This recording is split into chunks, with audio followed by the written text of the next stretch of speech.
അഫ്ഗാനിസ്ഥാൻ്റെ പോരാട്ടത്തെ അതിജീവിച്ച് India under-19 world കപ്പിൻ്റെ ഫൈനലിൽ കടന്നു.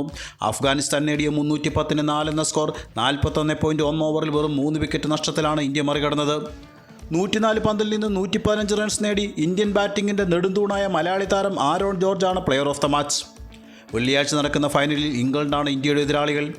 ഒന്നാം സെമിഫൈനലിൽ ഓസ്ട്രേലിയ 27 റൺസിന് തറപറ്റിച്ചാണ് ഇംഗ്ലണ്ട് കലാശപ്പോരാട്ടത്തിന് ടിക്കറ്റ് എടുത്തത്. രണ്ടാം സെമിഫൈനലിൽ ടോസ് വിജയിച്ച് ബാറ്റിംഗിനിറങ്ങിയ അഫ്ഗാനായി ആദ്യ വിക്കറ്റിൽ തന്നെ ഓപ്പണർമാർ 53 റൺസ് നേടിയിരുന്നു. 25-ാം ഓവറിൽ രണ്ടാം വിക്കറ്റ് 117 റൺസിൽ വീണ ശേഷം ഇന്ത്യയെ ബാക്ക് ഫുട്ടിലാക്കിയ കൂട്ടുകെട്ടാണ് ഫൈസൽ ഷിനോസാദായും ഉസറുള്ള നിയാസായും ചേർന്ന് സൃഷ്ടിച്ചത്.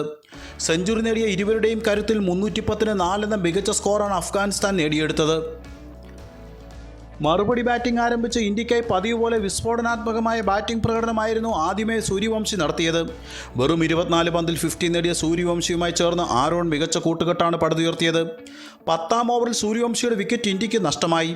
33 പന്തിൽ 9 ഫോറും 4 സിക്സും ഉൾപ്പെടെ 68 റൺസായിരുന്നു സൂര്യവംശി നേടിയത്. തുടർന്നെത്തിയ ക്യാപ്റ്റൻ ആയുഷ് മാത്രയും ആരോൺ ജോർജും ചേർന്ന് ഉജ്ജ്വല ബാറ്റിംഗ് പ്രകടനം പുറത്തെടുത്തതോടെ 25-ാം ഓവറിൽ ഇന്ത്യൻ സ്കോർ 200 കടന്നു. 26-ാം ഓവറിൽ 62 റൺസ് നേടിയ ആയുഷ് ഒമർസായിക്ക് വിക്കറ്റ് നൽകി മടങ്ങി. പിന്നീട് വിഹാൻ ആരോൺ സഖ്യവും ഇന്ത്യക്ക് മികച്ച കൂട്ടുകെട്ടാണ് സമ്മാനിച്ചത്. 37-ാം ഓവറിൽ 95 പന്തിൽ നിന്നും ആരോൺ സെഞ്ചുറി പൂർത്തിയാക്കി. എന്നാൽ വിജയത്തിന് 11 റൺസ് അകലെ വെച്ച് ആരോണിൻ്റെ വിക്കറ്റ് ഇന്ത്യക്ക് നഷ്ടമായി. 104 പന്തിൽ 15 ഫോറും 2 സിക്സും ഉൾപ്പെടെ 115 റൺസായിരുന്നു ആരോൺ ജോർജ് നേടിയത്.